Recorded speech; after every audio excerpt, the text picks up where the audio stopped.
નમસ્કાર મિત્રો, આજના સમાચાર દરેક ગુજરાતવાસી માટે અત્યંત મહત્વના છે, કારણ કે આ સમાચાર તમારા હક, સુવિધાઓ, રાશન, વીજળી, પાણી અને સરકારી લાભો સાથે જોડાયેલા છે. આજે કેટલાક મોટા નિર્ણયો લેવામાં આવ્યા છે. મહિલાઓ, ખેડૂતો, ગરીબો, મજૂરો અને વિદ્યાર્થીઓ માટે લેવાયેલા આ નિર્ણયોની સીધી અસર સામાન્ય જનતા પર પડશે.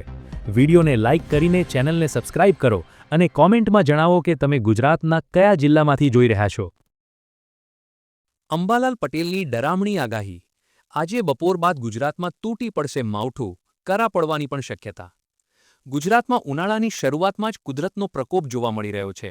પ્રખ્યાત હવામાન નિષ્ણાત અંબાલાલ પટેલે રાજ્યના વાતાવરણને લઈને એક મોટી અને ચિંતાજનક આગાહી કરી છે. તેમના જણાવ્યા અનુસાર આજે બપોર પછી ગુજરાતના હવામાનમાં એકાએક મોટો પલટો આવવા જઈ રહ્યો છે. આ ફેરફાર એટલો તીવ્ર હશે કે ઉત્તર ગુજરાત, મધ્ય ગુજરાત અને સૌરાષ્ટ્રના અનેક વિસ્તારોમાં માત્ર વરસાદ જ નહીં, પરંતુ ભારે પવન સાથે કરા એટલે કે આઈસ પેલેટ્સ પડવાની પણ પૂરેપૂરી શક્યતા છે. અંબાલાલ પટેલની આ આગાહી મુજબ રાજ્યમાં 40 કિલોમીટર પ્રતિ કલાકથી પણ વધુ ઝડપે તેજ પવન ફૂંકાઈ શકે છે, જે કાચા મકાનો અને ઊભા પાક માટે જોખમી સાબિત થશે. ખાસ કરીને ઉત્તર ગુજરાતના જિલ્લાઓમાં ગાજવીજ સાથે વરસાદી માહોલ જામશે. આ કમોસમી વરસાદને કારણે ખેડૂતોની મુશ્કેલીમાં ધરખમ વધારો થવાનો છે, કારણ કે આગામી 10 દિવસ ખેડૂતો માટે અત્યંત ચિંતાજનક રહેવાના છે. ખેતરમાં લણીને રાખેલા અનાજ અને તૈયાર પાકને બચાવવા માટે હવે ગણતરીના કલાકો જ બાકી રહ્યા છે. આ આફત અહીં જ અટકવાની નથી, કારણ કે અંબાલાલ પટેલે વધુમાં જણાવ્યું છે કે 3જી એપ્રિલની આસપાસ વધુ એક શક્તિશાળી પશ્ચિમી વિક્ષેપ એટલે કે વેસ્ટર્ન ડિસ્ટર્બન્સ સક્રિય થશે. આ નવી સિસ્ટમની અસર સમગ્ર રાજ્યમાં જોવા મળશે, જે માવઠાના રાઉન્ડને વધુ લંબાવી શકે છે. વારંવાર બદલાતા આ હવામાનને કારણે કેરીના પાકથી લઈને રવિ પાક સુધી બધે જ નુકસાનની ભીતિ છે. ખેડૂતોને સલાહ આપવામાં આવે છે કે તેઓ હવામાનના આ મિજાજને ધ્યાનમાં રાખીને પોતાના પાકને સુરક્ષિત સ્થાને ખસેડી લે. ખેડૂતો માટે મોટા સમાચાર. બાજરી, જુવાર અને મકાઈની ટેકાના ભાવે ખરીદી શરૂ. જાણો નવા ભાવ. ગુજરાતના ખેડૂતોને તેમના કૃષિ ઉત્પાદનનો પૂરેપૂરો અને પોષણક્ષમ ભાવ મળી રહે તે માટે રાજ્ય સરકાર દ્વારા એક અત્યંત મહત્વનો નિર્ણય લેવામાં આવ્યો છે. રવિ માર્કેટિંગ સિઝન 2026-27 અંતર્ગત હવે રાજ્યના ખેડૂતો પાસેથી બાજરી, જુવાર અને મકાઈની ખરીદી સીધી સરકાર દ્વારા ટેકાના ભાવે કરવામાં આવશે. આ નિર્ણયને કારણે ખેડૂતોને ખુલ્લા બજારમાં જોવા મળતા ભાવના ઉતાર-ચઢાવથી રક્ષણ મળશે અને તેમની મહેનતનું યોગ્ય વળતર સુનિશ્ચિત થશે. આ સમગ્ર ખરીદ પ્રક્રિયા ગુજરાત રાજ્ય નાગરિક પુરવઠા નિગમ લિમિટેડ દ્વારા હાથ ધરવામાં આવશે. ભારત સરકાર દ્વારા જાહેર કરવામાં આવેલા નવા લઘુત્તમ ટેકાના ભાવ MSP મુજબ ખેડૂતોને વિવિધ પાક માટે આકર્ષક ભાવ મળવાપાત્ર છે, જેમાં બાજરી માટે પ્રતિ ક્વિન્ટલ ₹2,775, જુવાર હાઇબ્રિડ માટે ₹3,699 અને જુવાર માલદંડી માટે ₹3,749 નક્કી કરવામાં આવ્યા છે. આ ઉપરાંત મકાઈ પકવતા ખેડૂતોને પ્રતિ ક્વિન્ટલ ₹2,400નો ભાવ આપવામાં આવશે. આ નવા ભાવોને કારણે ખેડૂતોને આર્થિક રીતે મોટો ફાયદો થશે અને તેઓ વધુ ઉત્સાહ સાથે ખેતી કરી શકશે. સરકારના આ આયોજનથી વચેટિયાઓ અને વેપારીઓ દ્વારા કરવામાં આવતી ઓછી કિંમતે ખરીદી પર લગામ લાગશે. ખેડૂતોએ આ યોજનાનો લાભ લેવા માટે નિયત સમય મર્યાદામાં ઓનલાઈન નોંધણી કરાવવી અનિવાર્ય રહેશે. રાજ્ય સરકારના આ કદમથી ખાસ કરીને સૂકી ખેતી અને મોટા અનાજ મિલેટ્સ પકવતા ખેડૂતોના જીવન ધોરણમાં સુધારો આવશે અને કૃષિ ક્ષેત્રે સમૃદ્ધિ વધશે. નાગરિક પુરવઠા નિગમ દ્વારા રાજ્યભરમાં વિવિધ ખરીદ કેન્દ્રો શરૂ કરવામાં આવશે, જેથી ખેડૂતોને પોતાનો માલ વેચવા માટે લાંબે સુધી ધક્કા ન ખાવા પડે. પોતાનું ઘર બનાવવું હવે થયું સાવ સરળ. પ્રધાનમંત્રી આવાસ યોજના હેઠળ મળશે મોટી આર્થિક સહાય. દરેક પરિવારનું પોતાનું પાકું મકાન હોય તે સપનું હવે કેન્દ્ર સરકારની મદદથી સાકાર થઈ રહ્યું છે. પ્રધાનમંત્રી આવાસ યોજના એટલે કે PMAY હેઠળ ગરીબ અને મધ્યમ વર્ગના પરિવારોને નવું મકાન બનાવવા અથવા ખરીદવા માટે સરકાર દ્વારા આર્થિક સહાય અને વ્યાજમાં મોટી સબસિડી આપવામાં આવી રહી છે. આ યોજનાનો મુખ્ય ઉદ્દેશ્ય દેશના દરેક નાગરિકને સુરક્ષિત અને પાક્કું છત પૂરું પાડવાનું છે, જેથી ભાડાના મકાનમાં રહેતા કે કાચા મકાનમાં વસતા પરિવારોને કાયમી રહેઠાણ મળી રહે. સરકારે આ યોજનાને 2 મુખ્ય ભાગોમાં વહેંચી છે: PMAY ગ્રામીણ અને PMAY શહેરી. આ યોજનાનો લાભ ખાસ કરીને એવા પરિવારોને મળે છે જેમની વાર્ષિક આવક 3 લાખ રૂપિયા સુધીની છે.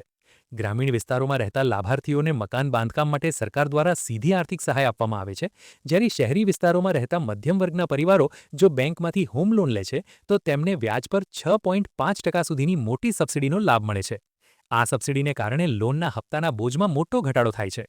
આ યોજના હેઠળ ઘરના માલિકી હકમાં મહિલાઓને પ્રાધાન્ય આપવામાં આવે છે, જેનાથી સામાજિક સશક્તિકરણને પણ વેગ મળે છે. અત્યાર સુધીમાં લાખો પરિવારો આ યોજનાનો લાભ લઈને પોતાના સપનાના ઘરમાં રહેવા ગયા છે. જો તમારી પાસે પણ પોતાનું પાક્કું મકાન નથી અને તમે નિયત આવક મર્યાદામાં આવો છો, તો આ સરકારી યોજના તમારા માટે એક સુવર્ણ તક સાબિત થઈ શકે છે.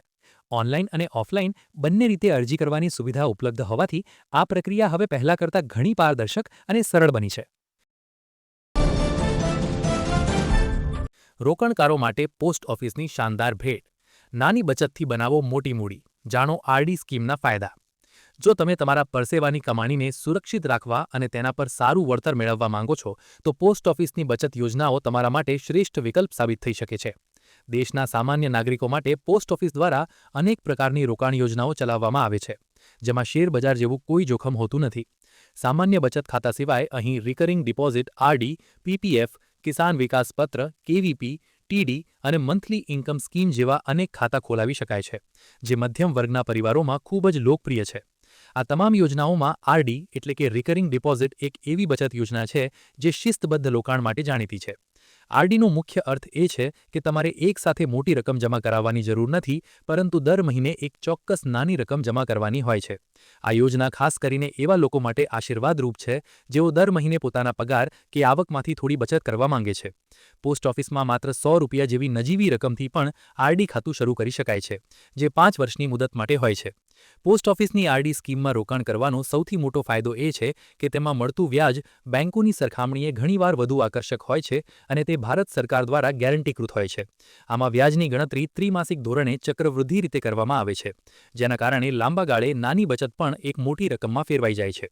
આ ઉપરાંત જો પોલિસી ધારકને અધવચ્ચે પૈસાની જરૂર પડે તો જમા થયેલી રકમ પર લોન લેવાની સુવિધા પણ ઉપલબ્ધ છે. આમ સુરક્ષા અને વળતરનો આ ઉત્તમ સંગમ રોકાણકારો માટે પોસ્ટ ઓફિસને શાનદાર બનાવે છે.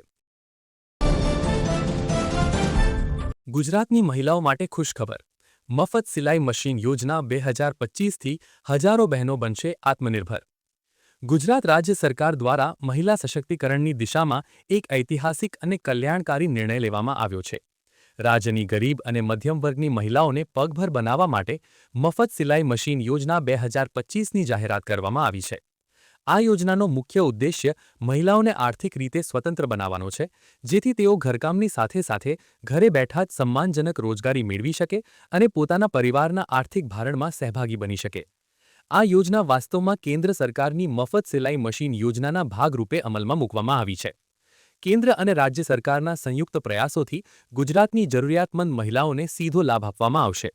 નોંધનીય છે કે આ યોજના અત્યારે મહારાષ્ટ્ર, રાજસ્થાન, હરિયાણા, કર્ણાટક, મધ્યપ્રદેશ અને ઉત્તર પ્રદેશ જેવા રાજ્યોમાં ખૂબ જ સફળતાપૂર્વક ચાલી રહી છે, જેને હવે ગુજરાતમાં વર્ષ 2025-26 દરમિયાન વધુ વ્યાપક સ્વરૂપે લાગુ કરવામાં આવશે.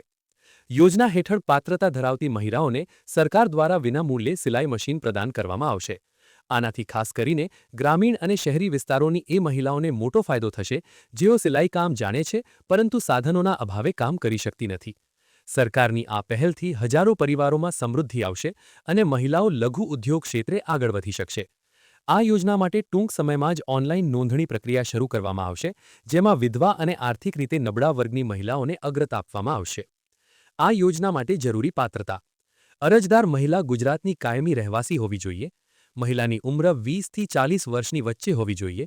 પરિવારની વાર્ષિક આવક નિર્ધારિત મર્યાદાથી વધુ ન હોવી જોઈએ. અરજદારના પતિની માસિક આવક ₹12,000થી વધુ ન હોવી જોઈએ. ચોક્કસ મર્યાદા સત્તાવાર જાહેરાત મુજબ.